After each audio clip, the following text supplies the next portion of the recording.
बहुत समय पहले की बात है। राजपुर गांव में नितिन नाम का एक किसान रहता था। वो हर रोज सुबह उठकर हल और बैलों के साथ खेत में जाता था। खेत को अच्छी तरह से जोतता और उसमें बीज बोता। खेतों में नितिन बहुत मेहनत करता था। उसकी मेहनत के कारण उसके खेत भी सोना उगलते थे। भरपूर फसल होने के कारण नितिन उसे बेचकर आराम से रहता था। नितिन का स्वभाव बहुत ही अच्छा था। वो अपने बैलों की भी बहुत सेवा करता था। बैलों को हर रोज हरी हरी घास खिलाता था, उन्हें हर रोज नहलाता और उनकी मालिश भी करता था। इससे नितिन के बैल खूब तंदुरुस्त हो गए थे। नितिन ने उनके गले में सुंदर सी घंटियां बांध दी थी। जब वे बैल चलते थे तो घंटियों की आवाज सुनकर नितिन को बहुत अच्छा लगता था। नितिन उसी तरह हल का भी बहुत ध्यान रखता था। रोज हल के ऊपर की धूल साफ करके उसे चमकाता था। तीज त्योहारों पर नितिन उनकी पूजा करता था। धीरे धीरे बैल को और हल को अपने ऊपर घमंड होने लगा। बैलों को लगता है कि नितिन के घर की खुशहाली उनकी वजह से है और वे खेत जोतने ना जाए तो वहाँ एक दाना भी पैदा नहीं हो सकता। उधर हल को लगता है कि खेतों की असली जुताई तो वो करते हैं, बैल तो खाली खेत में टहलते रहते हैं। एक दिन दोनों में बहस हो गई। बैलों ने कहा, खेत हम जोतते हैं, उसमें सारी मेहनत हमारी होती है, इसीलिए नितिन हमें अपने हाथों से खिलाता है। तभी हल ने अकड़ते हुए कहा, जी नहीं, धरती का सीना फाड़ कर ताजी मिट्टी बाहर हम निकालते हैं, इसीलिए असली जुताई हमारी हुई, तभी तो किसान हमारी पूजा करता है। दोनों में झगड़ा बढ़ गया तो दोनों फैसला करने नितिन के पास पहुंचे। नितिन दोनों को भी बराबर प्यार करता था। वो सोच में पड़ गया। बाद में नितिन ने सोचकर बैलों से कहा, तुम्हारा कहना सच है, तुम बहुत मेहनत करते हो। जाओ, आज पूरा खेत तुम जोताओ। ये सुनकर बैल खुशी से उछलते कूदते खेत पहुंच गए। वे पूरा दिन खेत में चलते रहे। शाम को नितिन ने आकर जब देखा तो खेत जरा सा भी जूता नहीं था। नितिन ने कुछ भी नहीं कहा और बैलों को लेकर चुपचाप घर लौट आया। अगले दिन नितिन हल को कंधे पर लाद कर खेत में पहुंचा। वहां उसने हल के नुकीले फल को जमीन के भीतर घुसा दिया और फिर नितिन बोला, तुम भी मेरे लिए बहुत मेहनत करते हो, आज ये पूरा खेत तुम जोत के आओ। हल को वही छोड़कर नितिन घर लौट आया। बैल खेतों में धीरे धीरे चलते थे, इसलिए ज्यादा जुताई नहीं हो पाती थी। आज हल को अपनी काबिलियत साबित करने का मौका मिला था। उसने सोचा, शाम होने से पहले ही ये पूरा खेत जोत डालता हूँ। नितिन के जाने के बाद हल ने खेत को जी भर के देखा और फिर उसे जोतने के लिए आगे बढ़ा। मगर ये क्या हुआ, हल तो अपनी जगह से टस से मस भी नहीं हो पाया। जिस खेत को वो दौड़ते हुए जोतता था, आज वो हिल भी नहीं पा रहा था। हल ने बहुत जोर लगाया, पसीने से तरबतर हो गया, पर 1 इंच भी आगे खिसक न सका। शाम को नितिन आया तो उसने देखा कि आज भी खेत जरा भी नहीं जोता है। नितिन ने कुछ भी नहीं कहा और चुपचाप हल को उठाकर घर ले आया। हल और बैल अपनी अपनी सफलता की वजह से दुखी थे। दोनों भी एक दूसरे से आंखें चुरा रहे थे। ये सब नितिन ने देखा और उन्हें समझाने लगा, हम सबकी शक्ति एकता में है, अलग अलग होकर हम सब अधूरे हैं। इसीलिए आपस में लड़ने की बजाय अगर हम मिलजुल कर काम करें तो कोई भी काम असंभव नहीं है। ये बात हल और बैल के समझ में आ गई। दोनों में फिर से एक बार दोस्ती हो गई और अगले दिन बैल घंटियां बजाते हुए खेत की ओर चले तो नितिन ने अपने कंधे पर हल को लाद दिया। उस दिन सभी ने मिलकर खेतों की खूब जुताई की। थोड़े ही दिनों में खेतों में हरी भरी फसल लहलहाने लगी। तभी से किसान, बैल और हल, इन तीनों की जोड़ी आज तक कायम है। तो दोस्तों, इस कहानी से हमें ये सीख मिलती है कि कोई भी व्यक्ति अपनी अपनी कला में माहिर होता है। कभी भी किसी की तुलना किसी और से नहीं करनी चाहिए।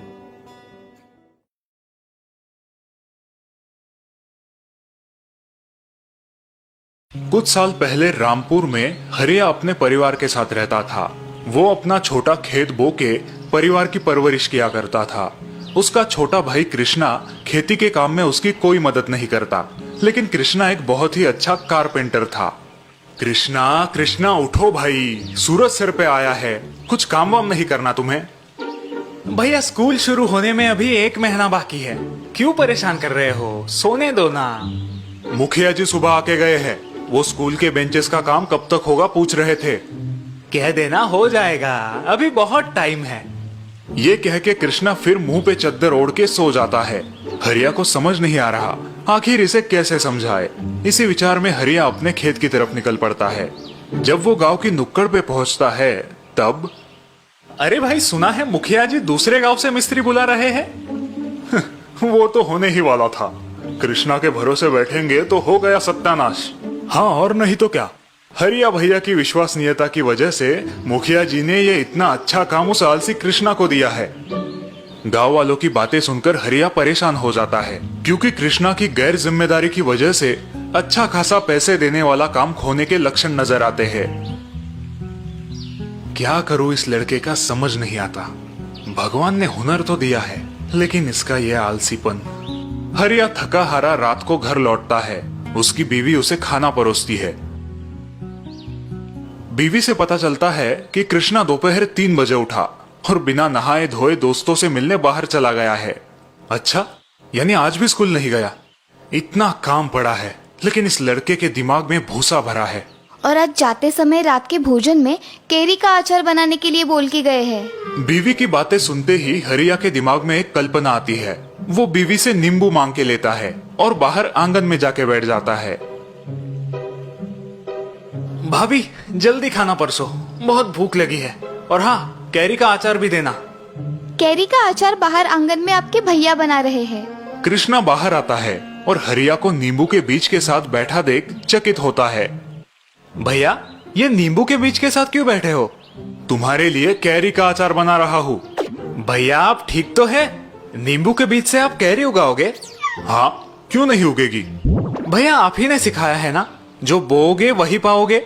फिर तभी मुखिया जी का आदमी वहां आता है और कृष्णा को बताता है कि मुखिया जी ने स्कूल के काम के लिए नए कारपेंटर को बुलाया है। अब उसे स्कूल आने की जरूरत नहीं।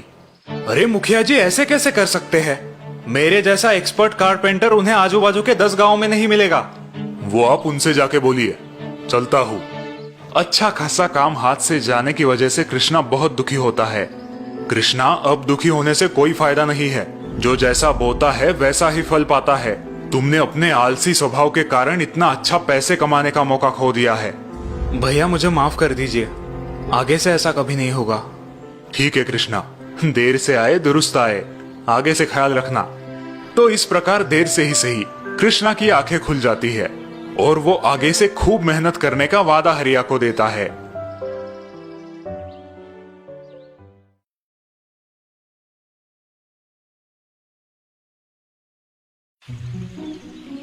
पवन एक मैकेनिक था जिसका गांव में एक गैरेज था। गांव के सभी लोग पवन के पास ही गाड़ियां बनाने आते थे। पवन पढ़ा लिखा नहीं था। बेटा मनीष, स्कूल जाओ, स्कूल का समय हो गया है। पवन अक्सर अपने बेटे मनीष को स्कूल जाने और पढ़ने लिखने के लिए कहा करता था, लेकिन मनीष पढ़ाई लिखाई में कमजोर था। मनीष बोलो, 4 पंचे कितना? वो मास्टर जी 16। वाह, 4 पंचे 16, बहुत अच्छे। अब हाथ आगे करो। मास्टर जी मनीष को छड़ी से मारा करते थे। अक्सर मनीष सालाना परीक्षा में फेल हो जाता था और फिर पवन उसे बैठकर समझाता था। बेटा देखो, मैं तो पढ़ नहीं पाया क्योंकि मेरे घर की हालत खराब थी, लेकिन मैं चाहता हूँ कि तुम पढ़ो लिखो, बहुत बड़े आदमी बनो और अपनी खुद की आलीशान गाड़ी में घूमो। पापा मैं बहुत मेहनत करता हूँ, लेकिन मुझसे नहीं हो पाता। बेटा और मेहनत करो। साल बीते और मनीष उसी तरह परीक्षा में फेल होता गया। अब पवन ने मनीष से उम्मीद ही छोड़ दी थी कि वो कभी पढ़ पाएगा। बेटा मनीष, कल से गैरेज आया करो, कम से कम कुछ काम तो सीख लो। और अगले दिन से पवन अपने बेटे मनीष को गाड़ियां बनाना सिखाने लगा। मनीष को भी गाड़ियां बनाने का काम बहुत पसंद था। कुछ वर्ष बाद मनीष पवन से भी होशियार मैकेनिक बन गया और पवन बुढ़ापे के कारण बीमार हो गया। मेरी बड़ी ख्वाहिश थी कि तुम पढ़ो लिखो, बहुत बड़े इंसान बनो और अपनी खुद की आलीशान गाड़ी में घूमो। अब मैं पढ़ नहीं पाया तो क्या करे, लेकिन गाड़ी में जरूर घुमाऊंगा आपको, और वो भी खुद की गाड़ी में। उस दिन मनीष ने ठान लिया कि वो अपने पापा की इच्छा पूरी करेगा और खुद ही अपने लिए एक कार बनाएगा। उसने पूरी लगन के साथ अपना काम शुरू किया। लगभग 2 साल बाद मनीष की मेहनत रंग लाई और उसने खुद के लिए एक शानदार कार बनाई। देखो पापा, मैंने कहा था ना कि मैं आपको अपनी खुद की बनाई हुई कार में घुमाऊंगा। मुझे तुम पर बहुत गर्व है बेटा। चलो, तुम्हारी इस नई कार का उद्घाटन हम देवी माँ के दर्शन से करते हैं। दोनों बाप बेटे अपने लंबे सफर पर निकल पड़े। कई किलोमीटर चलने के बाद पवन के मन में एक ख्याल आया। अरे बेटा मनीष, कार में पर्याप्त डीजल तो है ना? हम काफी दूर आ चुके हैं, डीजल खत्म ना हो जाए। अरे पापा, उसकी कोई जरूरत नहीं। ऐसे कैसे? भला बिना तेल की कोई कार कैसे चलेगी? हाँ पापा, चल सकती है, ये बिल्कुल मुमकिन है। बेटा, मेरे इतने साल का तजुर्बा कहता है कि बिना तेल के कोई कार कभी नहीं चलेगी। पापा, आपको मेरी बात पे यकीन नहीं हो रहा ना? रुकिए, आपको अभी यकीन दिलाता हूँ। ऐसा कहकर मनीष ने तुरंत कार रोक दी। वे दोनों कार से बाहर आए। पवन कार की जांच करने लगा। तभी उसने पाया कि कार में ईंधन के लिए कोई टैंक मौजूद ही नहीं है। अरे, ये कैसे संभव है? इस कार में तो तेल की टंकी ही नहीं है। क्यों पापा, कहा था ना मैंने, इस कार में तेल की कोई जरूरत नहीं। ये कार सौर ऊर्जा से चलती है। ये बात सुनकर पवन हैरान रह जाता है। उसकी आंखों में खुशी के आंसू आते हैं। मनीष का पूरा बचपन उसकी आंखों के सामने आ जाता है। मुझे माफ कर दो बेटा, मैं गलत था। तुमने एक ऐसा आविष्कार किया है जो आज तक कोई पढ़ा लिखा नहीं कर सका। मुझे तुम पर नाज है। सच में तुम्हारी ये कार कोई मामूली कार नहीं है, ये एक जादुई कार है।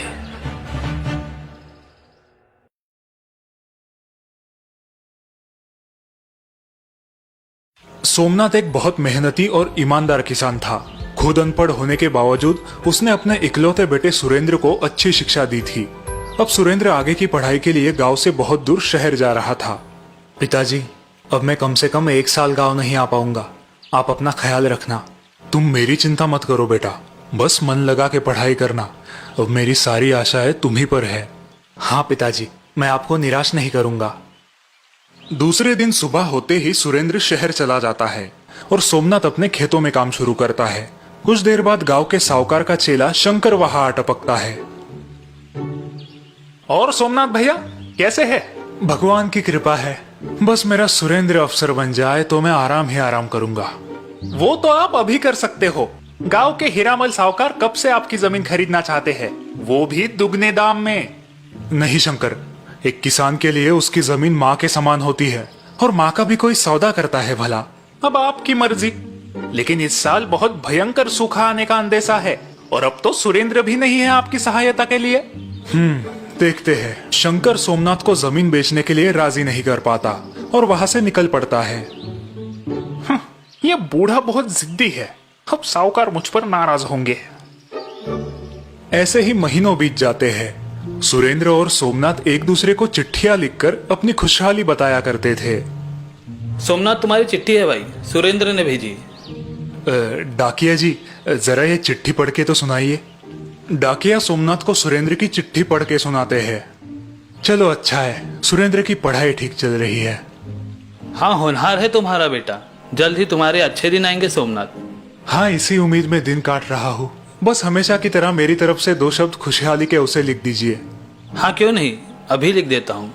जुलाई खत्म होके अगस्त शुरू हुआ था, लेकिन बारिश का कोई नामो निशान नहीं था। सारे गांव वाले चिंतित थे। अब एक ताजा खबर। सरकारी मौसम विभाग के अनुसार देश के हर राज्य में औसत 10% ही बारिश होने का अनुमान है। नागरिकों से निवेदन है कि उपलब्ध पानी का इस्तेमाल समझदारी से करें। लगता है इस साल फसल नहीं हो पाएगी। फिर से साहूकार से कर्जा उठाना पड़ेगा।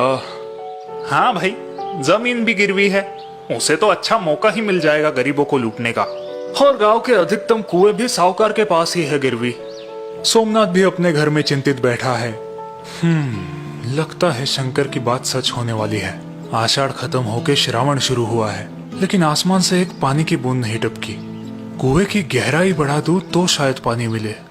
ये सोच के सोमनाथ सीढ़ी लेके अपने घर के माले पे चढ़ता है और वहां से कुदाल और फावड़ी निकालता है, लेकिन इसी दौरान वो पैर फिसल के गिर जाता है। सोमनाथ के हाथों में और घुटनों में गंभीर चोटें आती है। हे भगवान, ये क्या हो गया? अब मैं कुआं कैसे खोदूं? अनाज कैसे बोऊं? घर पे आराम कर रहा सोमनाथ डाकिये की मदद से अपने बेटे सुरेंद्र को चिट्ठी लिखता है और यहाँ का सारा हाल बयां कर देता है। चलो भाई सोमनाथ, मैं निकलता हूँ। तुम अपना ख्याल रखना। डाकिया के जाने के बाद शंकर सोमनाथ के घर आता है। कैसी है तबीयत अब सोमनाथ भैया? भगवान की कृपा है, हड्डी नहीं टूटी, लेकिन दर्द से बेहाल हूं। लेकिन अब तुम क्या करोगे? तुम्हारा बेटा तो यहाँ आने से रहा। मेरी मानो अपनी जमीन साहूकार को बेच दो और शहर अपने बेटे के पास चले जाओ, सुखी हो जाओगे। शायद तुम ठीक कह रहे हो। शंकर खुश होकर सोमनाथ के घर से बाहर निकलता है। चलो, आखिर ये जिद्दी बूढ़ा मान ही गया। यहाँ शहर में सुरेंद्र अपनी परीक्षा की तैयारी कर रहा था, लेकिन वो पिताजी की चिट्ठी पढ़ के सोच में पड़ गया। बेटा सुरेंद्र, इस साल सूखे की वजह से शायद फसल ना हो पाए, लेकिन अगर तुम यहाँ होते तो मैं हमारा कुआं खोद के उसकी गहराई बढ़ा देता, थोड़ी बहुत सब्जियां बो लेता। अब सब राम भरोसे छोड़ रहा हूँ। पिताजी काफी बीमार है, ऊपर से ये सूखे का संकट, और मैं यहाँ फंस गया हूँ। कुछ तो करना पड़ेगा। कुछ दिन बाद डाकिया सुरेंद्र की चिट्ठी लेके आता है और सोमनाथ को पढ़ाता है। प्रणाम पिताजी, आपकी चिट्ठी मिली, लेकिन आप हमारा कुआं और ज्यादा मत खोदिए। हमारे पुरखों ने वहाँ गुप्त धन छुपाया है। ये बात मुझे दादी ने उनके स्वर्गवास से पहले बताई थी, और सही समय पर आपको बताने का वचन मुझसे लिया था। क्या? चिट्ठी पढ़ते ही दोनों चौंक जाते हैं। वाह सोमनाथ, तुम्हारा तो भाग्य खुल गया भाई। डाकिया वहां से निकलता है, तभी रास्ते में उसे शंकर मिलता है। क्यों डाकिया जी, क्या खबर? लाखों में एक खबर है भाई। क्या बात कर रहे हो? जरा हमें भी बताओ भाई। डाकिया शंकर को सोमनाथ के कुएं के बारे में बताता है, और वो सुन के शंकर की आंखें फैल जाती है। उसी रात शंकर फावड़ा और कुदाल लेके चुपके से सोमनाथ के खेत में आता है और उसका कुआं खोदने लगता है। ये गुप्त धन अगर मुझे मिल गया तो मैं खुद ही साहूकार बन जाऊंगा। बहुत देर तक कुआं खोदने के बाद भी शंकर के हाथों कुछ नहीं लगता और वो परेशान हो जाता है। हाँ, ये क्या, लगभग 10 हाथ गहरा खोदा है कुआं, फिर भी कुछ नहीं दिख रहा। अब तो सूर्योदय भी होने को है। किसी ने मुझे यहाँ देख लिया तो लेने के देने पड़ जाएंगे। सुबह सोमनाथ लंगड़ते हुए कुदाल लेके खेत पहुंचता है। कुछ तो करना होगा। कुआं खोदने की थोड़ी थोड़ी कोशिश करता हूँ। सोमनाथ जैसे ही कुएं के पास आता है, वो दंग रह जाता है। अरे ये क्या, ये किसने खोदा? खोदा हुआ कुआं पानी से भरा देख सोमनाथ खुश हो गया, लेकिन तभी उसे सुरेंद्र की बताई बात याद आई। ये क्या हो गया? सुरेंद्र ने तो मुझे कुआं खोदने से मना किया था। उसी दिन सोमनाथ डाकिये के द्वारा सुरेंद्र को चिट्ठी लिख के यहाँ की हकीकत बयां करता है, और अब आगे क्या करना है पूछ लेता है। बेटा, यह चमत्कार हो गया है। तुमने मुझे कुआं खोदने से मना किया था, लेकिन एक रात किसी ने हमारा कुआं काफी गहराई तक खोद दिया और अब कुआं पानी से भर गया है। अब मैं क्या करूं? हाँ, मुझे पता था पिताजी। गांव में एक कान की खबर दूसरे कान तक पहुंचने में देर नहीं लगती। सुरेंद्र तुरंत सोमनाथ को जवाब लिखता है। पिताजी, अब आप मनचाही सब्जियां बोइए। इतनी दूर से मैं आपके लिए बस इतना ही कर सकता था। सुना तुमने तुम्हारे बेटे ने क्या लिखा है? मनचाही सब्जियां बो। वाह भाई वाह, उधर शहर में बैठ के यहाँ बाप के लिए कुआं खुदवाया, वो भी मुफ्त। बेटा हो तो ऐसा।